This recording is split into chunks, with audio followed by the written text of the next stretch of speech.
verme aquí en el rol de dar la palabra, sin embargo les aseguro que pues el Señor tiene algo especial para nosotros esta mañana, amén. Aliste su Biblia, iglesia, en la primera carta de Pedro. Vamos a estar en el capítulo 5, versículo 6. Vamos a ver ese versículo que dice: humillaos pues bajo la poderosa mano de Dios, para que Él los exalte cuando fuere tiempo. Y como usted puede ver ahí en pantalla, esta enseñanza se titula El secreto es someterse.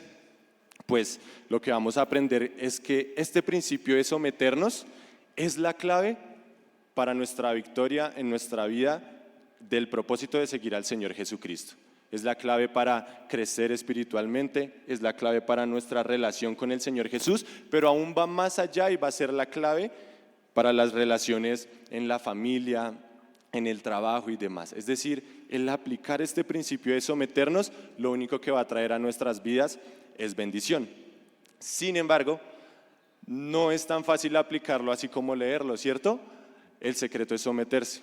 Hay que reconocer un impedimento grande que está en nuestro corazón, y es que ese corazoncito que tenemos acá tiene dos características. Por un lado, nos va a decir la palabra que nuestro corazón es engañoso, y por el otro, perverso. Entonces, ¿qué implica eso? Que las cosas que a nosotros nos convienen las vamos a ver como aburridas, y las cosas que no nos convienen más bien las vamos a ver como atractivas, como chéveres. Y esto, en este principio de someterse, pues precisamente nuestro corazón va a ver el someterse como sinónimo de debilidad, como sinónimo de inferioridad. Pero por otro lado, mire usted la rebeldía como es vista hoy en día, y nos vamos a dar cuenta de que la rebeldía más bien es sinónimo de moda, sinónimo de aventura. Y le voy a poner un ejemplo de cómo nosotros podemos tristemente ejercer decisiones bajo ese corazón rebelde, soberbio. Y es, por ejemplo, cuando usted en su trabajo, colegio, universidad, le ponen una hora de llegada. 6 de la mañana, 7 de la mañana. Y llegamos a esa hora, por lo general, nuestro corazón saca una excusa o argumento en el que decimos: es que nadie más llega a esa hora, o es que siempre empiezan tarde, entonces yo para qué llego temprano. O por otro lado, piense usted en los jóvenes, nosotros los jóvenes. Yo le pregunto, iglesia, el joven, cuando hablamos de un joven, ¿usted qué va a pensar que es más cercano? ¿Al someterse o a la rebeldía? A la rebeldía, ¿cierto? Tristemente esa es la imagen del joven. Entonces en la casa se ponen normas y reglas sobre a qué hora llegar a la casa, qué amistades puede tener el joven, qué música puede escuchar, y lo que hace el joven pues es rebelarse, ¿cierto? Tristemente, aunque yo le estoy dando ejemplos de cómo nosotros aplicamos eso en la vida cotidiana de manera espiritual, nosotros no nos damos cuenta, pero estamos ejerciendo un corazón rebelde ante Dios. La palabra de Dios está llena de indicaciones, de consejos, de mandamientos de cómo debemos andar, pero nosotros elegimos muchas veces nuestro camino. Mire, pensando en esto, recordaba una historia que mi mamá me recuerda mucho, y es una historia de una vez que mi mamá estaba planchando.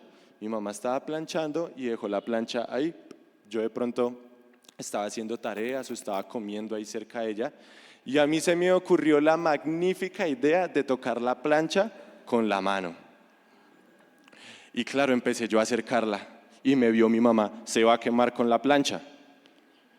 ¿Qué hice yo? No, mamá, mire, yo puedo, eso a mí no me quema, yo puedo tocarla y no pasa nada. Y otra vez volví a intentar a tocar la plancha. Y mi mamá me volvió a ver: se va a quemar con la plancha, eso está caliente. Y otra vez volví a intentar: que eso está caliente, que se va a quemar. Y otra vez volví a intentar hasta que me quemé y lloré. Y lloré porque me quemé la palma de la mano. Y mi mamá: no le dije que se iba a quemar. Y hasta hoy todavía mi mamá me dice: acuérdese de la plancha. Y así mismo es con Dios y nosotros. Dios nos dice: ojo que se va, que por ahí no es, ojo que no le conviene. Y nosotros a querer meter la mano. Y hasta que no nos quemamos, no entendemos. Pero antes de entrar en materia, iglesia, pidámosle a Dios que sea Él enseñándonos esta mañana, permitiéndonos entender y aplicar esta verdad en nuestras vidas. Padre Celestial, yo te doy gracias, Señor, por la palabra que tú tienes esta mañana para tu iglesia. Yo te pido, Señor Jesús, que abras nuestros ojos, nuestro entendimiento y nos ayudes, Señor, a aplicar este principio en nuestras vidas, Señor, de manera que seamos de bendición y ejemplo, Señor, para otros. Amén y amén. Entonces, ahora sí vamos a la carta de Primera de Pedro, capítulo 5, y lo que vamos a hacer es leer un versículo antes al que le dije, que es el capítulo 5, hasta uno después, que sería hasta el 7, del 5 al 7. Dice así: del mismo modo, ustedes los más jóvenes tienen que aceptar la autoridad de los ancianos, y todos vístanse con humildad en su trato los unos con los otros, porque Dios se opone a los orgullosos, pero da gracia a los humildes. Así que humíllense ante el gran poder de Dios y a su debido tiempo Él los levantará con honor. Pongan todas sus preocupaciones y ansiedades en las manos de Dios, porque Él cuida de ustedes. Así que para entender bien cuál es este principio de humillarnos bajo la poderosa mano de Dios, es importante entender el contexto bajo el que Pedro escribió esto.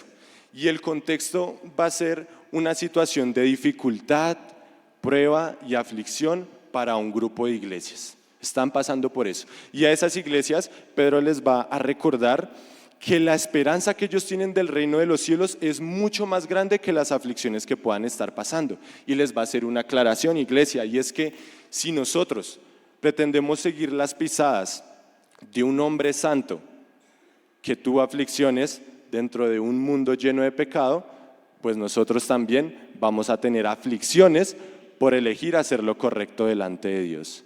Pero Pedro va a hacer aquí una distinción clara y va a decir: no tiene sentido, no hay bendición para el creyente, no hay honra a Dios cuando la causa de nuestro sufrimiento es llevar una vida de pecado. No tiene sentido llevar una vida de pecado porque precisamente son las consecuencias del pecado. Si usted tiene aflicciones por mentir, por robar, por estar constantemente en desobediencia a Dios, pues esas son las consecuencias. Entonces ahí Pedro va a dar una serie de indicaciones al cristiano de cómo vivir en santidad. Y una de esas indicaciones que Pedro nos da en su carta es someternos. Nos va a enseñar a someternos a las autoridades, esencialmente a nuestra máxima autoridad, que es el Señor Jesús. Así que, iglesia, pensemos esto: ¿será que esa carta que se escribió pues hace bastante tiempo será relevante para la iglesia de hoy en día, para la sociedad de hoy en día? ¿Será que necesitamos ejercer un corazón que más bien se somete en vez de estar a la moda y rebelarse? Sí, amén. Pues vamos a empezar con el punto número 1.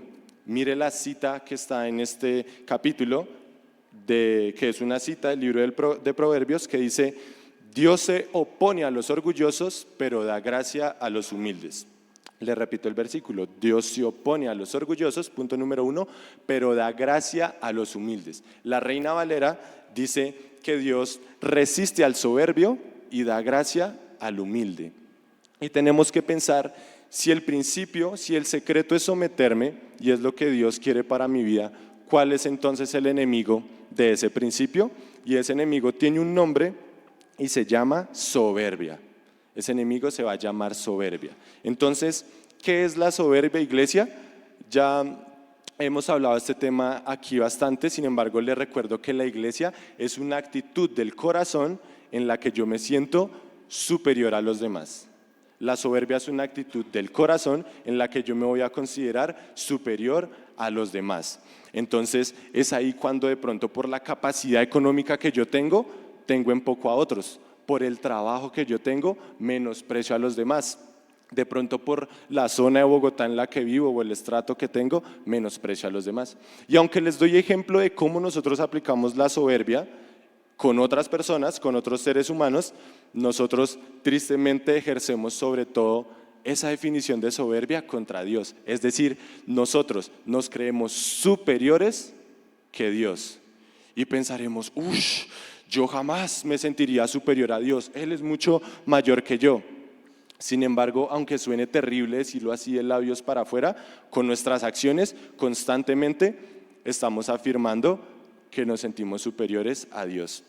Y mire, como le decía hace poco, la Biblia está llena de indicaciones, de instrucciones de cómo el humano debe transitar, de cómo debemos comportarnos y vivir.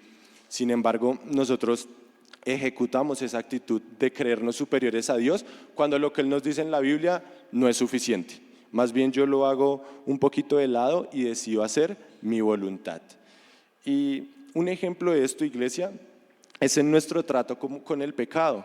Mire, aprendíamos en este libro de Hombría al Máximo, en esta clase, que nosotros somos soberbios cuando la palabra de Dios nos dice respecto al pecado debemos apartarnos y abandonarlos. Dice la Biblia, no peques más, arrepiéntete. Pero ¿qué hacemos nosotros muchas veces con el pecado? De pronto empezamos a crear otras normas diferentes en nuestro corazón y ya lo empezamos a tolerar y a vivir con él, con excusas como es que Dios me conoce, o pensamos que no es un pecado tan grave, entonces no hay afán en apartarme o dejar ese pecado. Y es ahí donde empezamos a tropezar y a patinar en una misma conducta. También la Biblia dice, no se unan en yugo desigual. ¿Y qué piensan las personas? Es que yo la voy a convertir. La señorita piensa, yo lo voy a convertir. Y no nos es suficiente la Biblia. La palabra de Dios dice, no tengan relaciones sexuales antes del matrimonio. Pero ¿qué pensamos las personas? Pensamos, es que es primero el placer, es que eso que tiene de malo. Y no nos es suficiente la palabra de Dios. Así que vamos a comenzar a ver dos ejemplos de dos personajes que van a reflejar, por un lado, el corazón soberbio y rebelde ante Dios, pero también vamos a ver un ejemplo que sí se somete bajo la poderosa mano de Dios y efectivamente es exaltado a su debido tiempo. Así que acompáñenme, iglesia, vamos a irnos todos al libro de Jueces, al capítulo 14. Vamos a Jueces, capítulo 14, y vamos a leer desde el versículo 1 y vamos a hacer un repaso muy rápido, un repaso sencillo de lo que es la vida de un hombre llamado Sansón.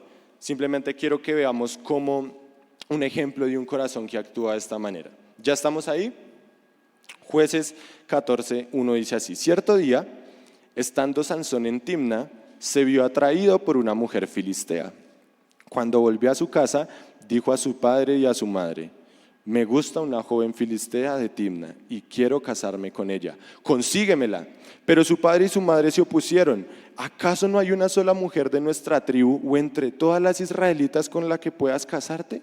Preguntaron, ¿por qué tienes que ir a los filisteos paganos a buscar una esposa? Sin embargo, Sansón le dijo a su padre, consíguemela, a mí me gusta ella.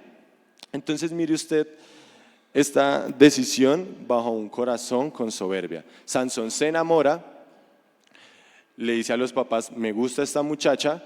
Los papás le dicen, Sansón, por ahí no es, no le conviene. Mire, mejor mire en este grupo de personas, por ahí no es. ¿Y qué dice la Biblia también? Dice la Biblia, oye, hijo mío, la instrucción de tu padre y no menosprecies la dirección de tu madre, porque adorno de gracia serán a tu cabeza. Pero ¿qué hace Sansón? Consíguemela, a mí me gusta ella. Y pues, iglesia, este principio que digamos en Primera de Pedro, Dios se opone a los orgullosos, Dios resiste al soberbio, precisamente se va a dar porque el Dios verdadero, el único Dios verdadero, demanda de nosotros obediencia. Dios demanda de nosotros obediencia. Y cada que nosotros desobedecemos, lo estamos haciendo con un corazón soberbio. Todo acto de desobediencia es un acto en el que yo le estoy diciendo a Dios, Dios, yo me considero mejor que tú, más sabio que tú. Y aparte aquí también en la historia, en este ejemplo que estamos viendo de Sansón, estamos viendo que también tiene ahí un toque de obstinación. Por eso Dios se opone a los orgullosos, Dios resiste a los soberbios. Y recordemos rápidamente cómo terminó Sansón, cómo concluye la vida de él. Terminó humillado por sus enemigos y ciego. No terminó bien Sansón. Vamos ahora al otro ejemplo. Ahora sí, un corazón que se somete bajo la poderosa mano de Dios. Y acompáñenme entonces a Génesis. Vamos a ir a Génesis capítulo 39. Génesis capítulo 39. Y vamos a hacer nuevamente un repaso rápido de lo que es la vida de él. Le doy un poco de contexto. José es un joven que pues es del pueblo hebreo, pero va a ser llevado a Egipto. Va a ser vendido a un hombre muy importante allá, que es el capitán de la guardia del faraón, se llama Potifar. Y pues en este contexto dice, desde el versículo 6, voy a adelantarme harto en el versículo 6, dice lo siguiente: José era un joven muy apuesto y bien fornido. Y la esposa de Potifar, del hombre que le digo, la esposa de Potifar comenzó a mirarlo con deseos sexuales. Ven y acuéstate conmigo, le ordenó ella. Pero José se negó. Mire, le contestó, mi amo confía en mí y me puso a cargo de todo lo que hay en su casa. Nadie aquí tiene más autoridad que yo. Él no me ha negado nada, con excepción de usted, porque es su esposa. Entonces, pues aquí, como puede ver en el contexto, es la mujer de Potifar, la esposa de Potifar, le va a decir a José, venga, acuéstese conmigo, tenga relaciones sexuales conmigo, y él se va a negar. Sin embargo, mire el argumento sobre el cual José se niega. Le dice, ¿cómo podría yo cometer semejante maldad? Sería un gran pecado contra Dios. Y adelantamos rápidamente la historia. Va a llegar ese asedio al punto en que la mujer de Faraón va a tomar a José así y le va a decir, se tiene que acostar conmigo. Y ahí mismo José le va a dejar la ropa y va a salir volado de ahí. Y la va a dejar con la ropa en la mano. Después ella va a aprovechar esa situación para acusarlo de que era él el que la quería violar, y mire lo que va a pasar ahora en el versículo 20. Adelantémonos rápido al versículo 20. Mire lo que pasó luego de que José decidió humillarse bajo la poderosa mano de Dios. Dice, entonces, aquí está hablando de Potifar, agarró a José y lo metió en la cárcel donde estaban los presos del rey. José quedó allí. Entonces, punto número 2, iglesia, tenemos que tener presente que cuando nosotros nos decidimos por efectuar la voluntad de Dios, por cumplir la voluntad de Dios, no siempre vamos a ser aplaudidos, no siempre vamos a ser exaltados por eso, no siempre nos van a empezar a alzar y hurra, hurra, porque hicimos la voluntad de Dios. A veces el decidirnos por agradar al Padre va a significar, como lo que le pasó a José, ser echado a la cárcel. A veces el que usted se decida por hacer la voluntad de Dios va a significar que lo dejen solo. Que usted se decida por hacer la voluntad de Dios puede significar que lo echen del trabajo, que se quede sin nadie a su alrededor. Pero aún así, iglesia, en medio de eso tenemos que recordar algunas verdades. Punto número 2, como le dije hace un momento, hacer la voluntad de Dios muchas veces no va a tener una buena consecuencia inmediatamente.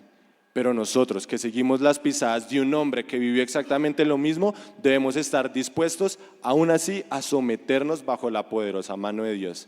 ¿Qué pasa con nosotros? ¿Cuál es el problema que nosotros los seres humanos tenemos? Que nuestra visión es limitada. Nosotros no vemos más allá y a veces solo somos capaces de ver el problema, lo que está ahí enfrente. Y nos dejamos llevar por eso y nos negamos a la voluntad de Dios sin someternos bajo su poderosa mano.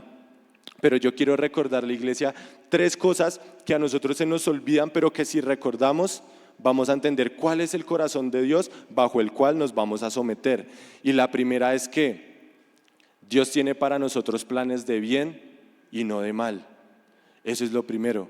Aunque de pronto haya una dificultad por delante, nosotros tenemos que entender que el final de todo es un plan para bien y no para mal. Mire, la Biblia nunca dice que nosotros no vamos a pasar por problemas, que no vamos a tener dificultades. Antes nos aclara y dice, aunque pase por valle de sombra de muerte, es decir, sí van a haber dificultades, pero también, así como hay planes de bien y no de mal para nosotros, lo segundo sería entender que Él, en medio de la dificultad, va a estar conmigo. Él siempre va a ir a estar a nuestro lado. También dice la Biblia que para los que aman a Dios todas las cosas ayudan para bien. Lo que le decía anteriormente, el problema es que solo vemos la dificultad que está ahí presente. Solo huimos de pronto por querer abrazar nuestra comodidad, nuestro beneficio, y no nos humillamos bajo la poderosa mano de Dios. Pero mire usted, y quiero que lea conmigo, lo leamos todos como iglesia al tiempo, ¿qué pasó después de que José fue echado a la cárcel? Miren 39, versículo 21. Si quiere, léalo ahí en la pantalla, que está en la Nueva Traducción Viviente, para que todos leamos lo mismo. ¿Listo? ¿Tiene el 21? Vamos a leerlo a la 1, a las 2 y a las 3. Pero el Señor estaba con José en la cárcel y le mostró su fiel amor. El Señor hizo que José fuera el preferido del encargado de la cárcel. ¿Puede ver la fidelidad de Dios en eso, iglesia? Aunque hayan dificultades, el Señor está ahí con nosotros. Y mire cuál es el final de José también.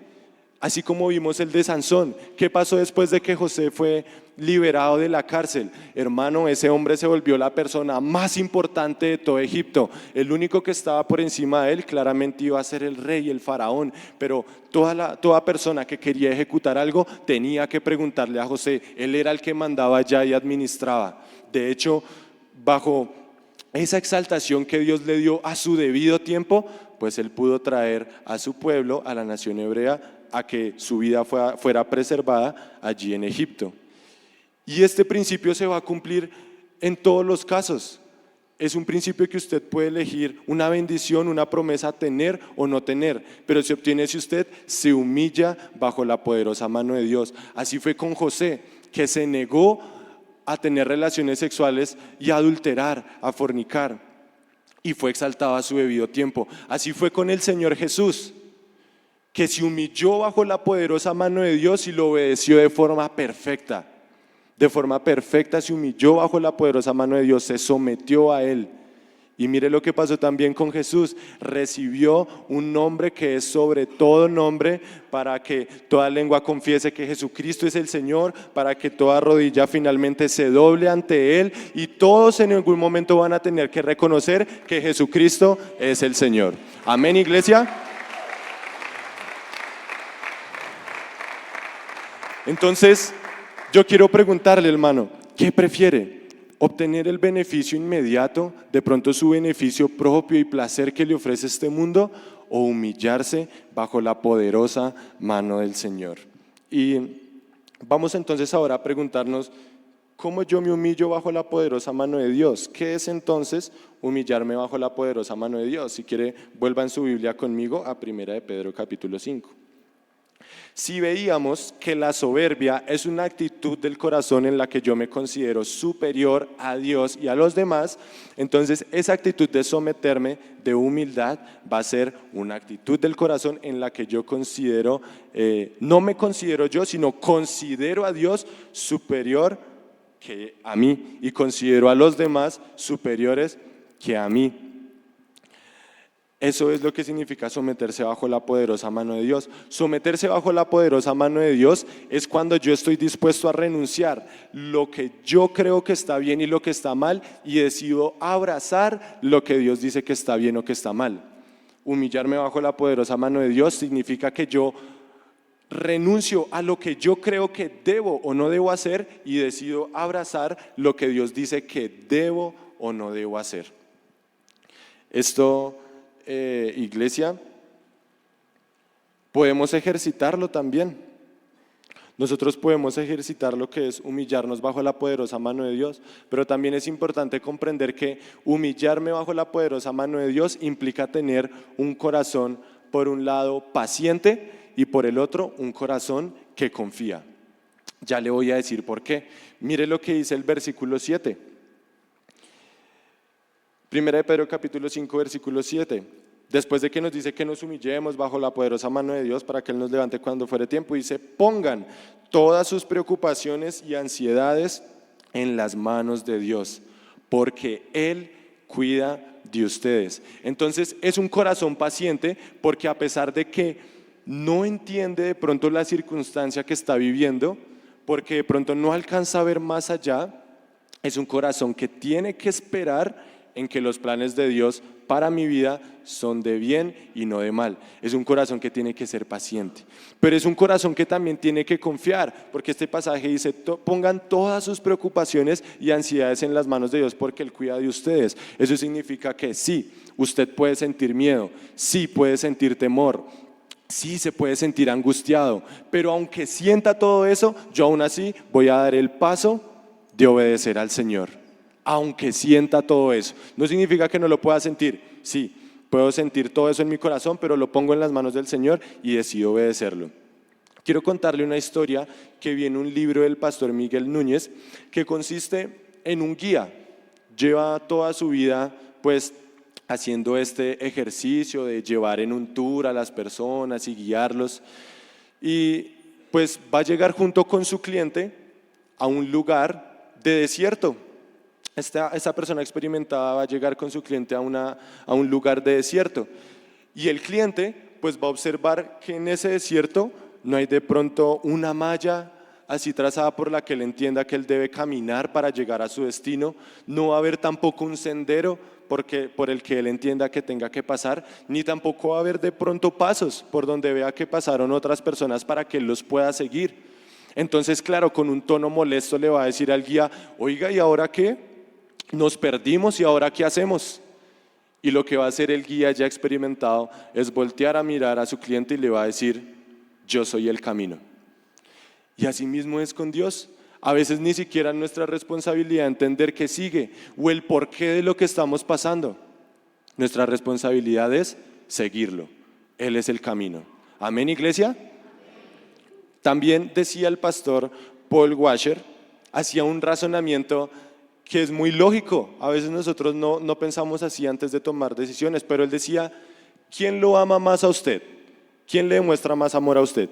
¿Usted mismo o Dios? ¿Quién lo puede amar más? Pues Dios, claramente. Él entregó lo más valioso que tenía por usted.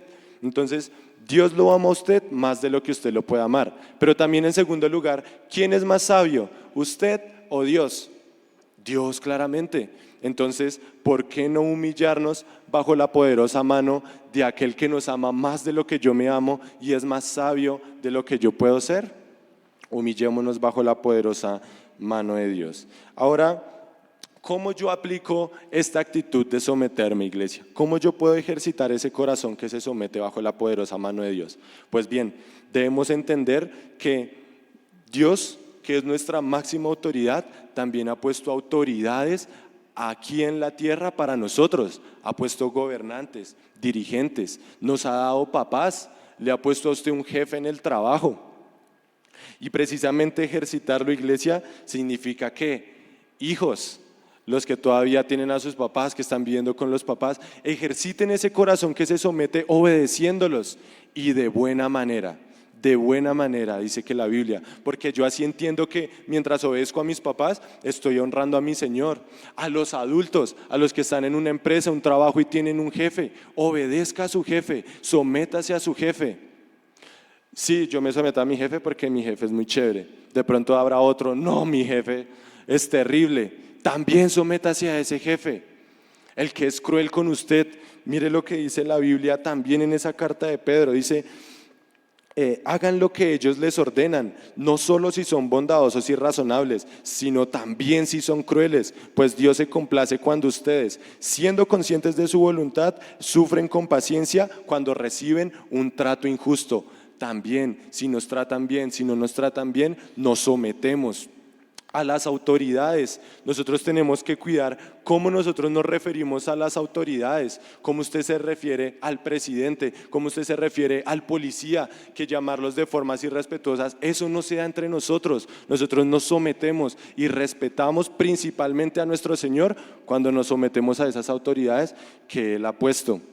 Líderes en la iglesia, por eso comenzábamos este pasaje diciendo: jóvenes, respeten la autoridad de los ancianos, es decir, respeten la autoridad de los líderes. Líderes, atiendan cuando de pronto alguien le dice: oye, por ahí no es, oye, esa no es la manera de hacerlo. Actuemos con humildad frente a esas autoridades que Dios ha puesto, que finalmente nos van a llevar a honrarlo a Él.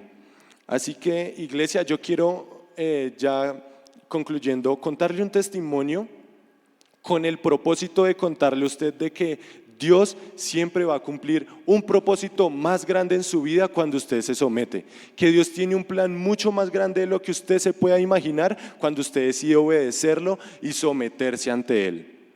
Y el testimonio es, iglesia, que inmediatamente yo decidí recibir a Cristo en mi corazón. El Señor me salvó. Eso fue como hace 3 años. El Señor puso en mi corazón la inquietud de empezar a predicar el Evangelio. Entonces, claro, era bonito cuando se daba la oportunidad conversando con una persona. Yo lo hacía con lo poquito que había escuchado de pronto en una predicación o lo poquito que tenía de conocimiento de la Biblia. Pero lo que pasa es que el Señor puso un llamado particular a la manera en la que yo debía predicar el Evangelio. Y es que el Señor me llamó a predicar en el medio de transporte que yo iba. ¿Y sabe cuál era mi medio de transporte, hermano? El Transmilenio y el ZIP. El Señor me dijo, predique en el Transmilenio y el ZIP. E iglesia, eso para mí fue crítico porque no se imaginan, el primero en sentirse fastidiado cuando una persona se subía a vender o a cantar, adivinen quién era. Yo. Qué fastidio me daba a mí que una persona se subiera a vender o a pedir. No, eso para mí era terrible. Y ahora pensar que yo era el que tenía que incomodar a la gente, que ahora yo iba a ser el que iba a causar fastidio en las personas, eso para mí fue difícil, iglesia. Y el Señor ponía eso en mi corazón y ponía eso en mi corazón, pero mi reacción inmediata fue huir. Yo me empecé a hacer el loco, como que eso no era conmigo, o eso no dice en la Biblia, no conocía la Biblia, o de pronto eso es imprudencia, uno como cristiano no tiene que hacer eso. Y lo que hice fue preguntarle a amigos. Yo le pregunté a Denis, ¿qué hago? Y él me decía, sí, hágale. La Biblia dice que predica a tiempo, fuera de tiempo, y yo no me sirve. Le dije a mi papá, ¿qué hago? Y mi papá me decía, sí, tiene que hacerlo. Y yo no, tampoco. Entonces vamos a preguntarle al pastor Miguel, que él sí conoce la Biblia. Y le mandé un mensaje largote, pastor, me siento así. Yo esperaba que él me dijera que estaba loco, que eso era imprudencia. Y me escribió, hermano, hágale, tiene que hacerlo. Y pues iglesia, Dios en su misericordia fue paciente conmigo y me siguió poniendo eso en el corazón hasta que finalmente yo decidí someterme bajo la poderosa mano de Dios. Y recuerdo salir del Transmilenio en un momento y llorar. Yo salí del Transmilenio y salí con agua en los ojos porque yo decía, Señor, ¿por qué a mí? ¿Por qué tantos cristianos que hay me toca a mí soportar esta humillación y esta vergüenza? Señor, ¿por qué a mí? Pero lo que yo no me imaginaba, iglesia, era que el Señor desde ahí estaba trabajando en mi corazón, estaba trabajando en mi carácter para que yo hoy esté delante de usted predicando la palabra del Señor. Iglesia, el Señor es fiel. El Señor es fiel, iglesia. Dice la palabra de Dios, humíllense bajo la poderosa mano de Dios para que Él los exalte cuando fuere tiempo. A su debido tiempo, iglesia, el Señor va a traer una recompensa. Tal vez si hoy vienes por primera vez a la iglesia, si no eres cristiano, mira que el primer acto de someternos, de humillarnos bajo la poderosa mano de Dios, es reconocer quién es Dios. Somos soberbios cuando decidimos dejar al lado el único Dios verdadero y decidimos hacernos un Dios a nuestra imagen y semejanza. Nosotros hablábamos ayer con los jóvenes que si le preguntamos a alguien, ¿crees en Dios? Muy probablemente nos va a decir que sí. La cosa es que puede que unos crean en un Dios que tolera la injusticia, puede que unos crean en un Dios que tolera ver pornografía, que tolera la masturbación, puede que algunos crean en un Dios que tolera vicios, que tolera la trampa. Pero la verdad, iglesia, es que el único Dios verdadero es un Dios santo, que no tiene maldad, que es completamente perfecto. Y el paso número 1 es reconocer que ese es el Dios verdadero y que Dios aborrece la maldad. Dios detesta el pecado y lo castiga, iglesia. Dice la iglesia que Él no tendrá por inocente al malvado, que la paga del pecado es muerte. Y Dios que detesta el pecado, tristemente es contrario a una humanidad que a veces haya gusto en Él. En una humanidad que miente, que no se somete a las autoridades, que las irrespeta, que hace muchas veces lo contrario que dice la Biblia. Y eso, iglesia, trae para una persona repercusiones tanto en esta vida como en la eternidad. El destino eterno de una persona que está separada de Dios es el infierno, iglesia.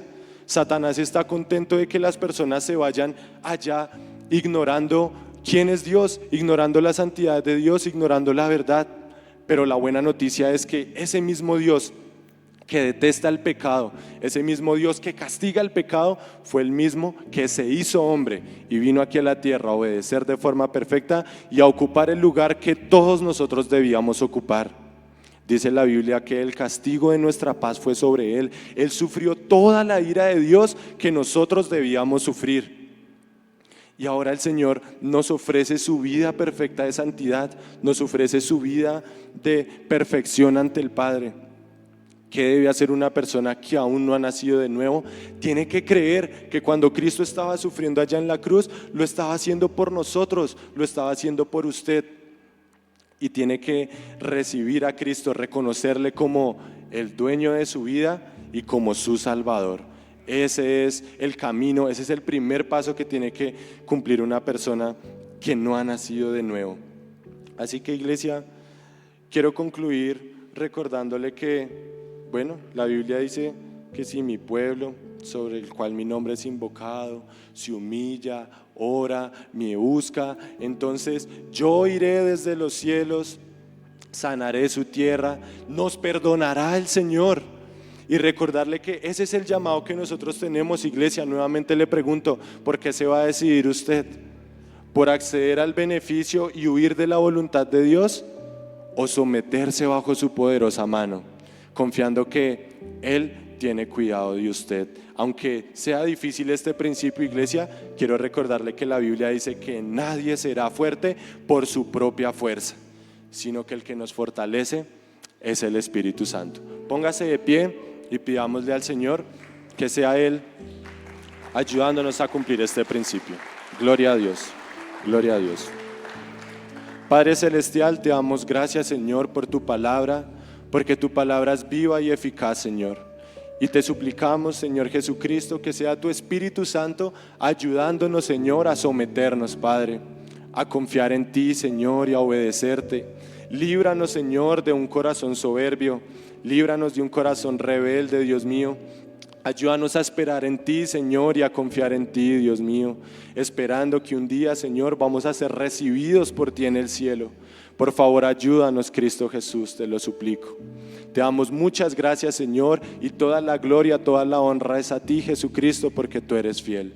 Oramos esto en el nombre de Jesús. Amén y amén.